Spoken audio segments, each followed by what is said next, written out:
मीरा के हाथ लगा आर्या की जिंदगी का सबसे बड़ा राज। अब टूट सकता है खुशियों का महल। सीरियल तुमसे तुम तक की कहानी अब एक ऐसे मोड़ पर पहुंच चुकी है जहां एक छिपा हुआ सच पूरे वरदान परिवार की नींव हिला सकता है। आने वाले एपिसोड में दर्शकों को जबरदस्त ड्रामा, भावनात्मक टकराव और कई बड़े ट्विस्ट देखने को मिलने वाले हैं। इस बार मीरा के हाथ ऐसा राज लग गया है जो न केवल आर्या की पहचान पर सवाल खड़ा करेगा, बल्कि अनु और आर्या के रिश्ते की भी सबसे कठिन परीक्षा लेने वाला है। कहानी की शुरुआत होती है मिस्टर वरदान की बरसी की तैयारियों से। हर साल की तरह इस बार भी आर्या पूरी जिम्मेदारी के साथ पूजा की व्यवस्था कर रहा होता है। परिवार के सभी सदस्य तैयारियों में जुटे रहते हैं और माहौल पूरी तरह श्रद्धा और सम्मान से भरा होता है। तभी अनु आर्या से एक ऐसी बात कहती है जो आने वाले तूफान की वजह बन जाती है।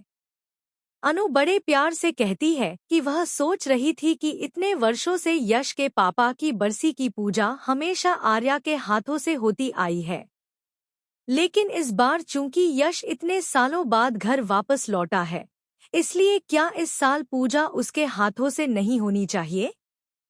आखिर वह मिस्टर वरदान का सगा बेटा है और उसे भी अपने पिता के लिए यह कर्तव्य निभाने का मौका मिलना चाहिए। अनु आगे कहती है कि अगले साल फिर से यह पूजा आर्या कर सकता है। अनु की बात सुनकर आर्या कुछ देर के लिए सोच में पड़ जाता है। उसे अनु की बात सही भी लगती है, लेकिन वह एक चिंता भी जाहिर करता है। वह कहता है कि विचार तो बहुत अच्छा है, लेकिन उसे नहीं पता कि गायत्री माँ इस फैसले पर कैसी प्रतिक्रिया देंगी। फिर भी वह भरोसा दिलाता है कि वह गायत्री माँ को समझा लेगा और उनसे कहेगा कि इस बार पूजा उनके सगे बेटे यश के हाथों से होनी चाहिए। यहीं से कहानी में सबसे बड़ा मोड़ आता है। आर्या और अनु की यह पूरी बातचीत मीरा छिपकर सुन लेती है।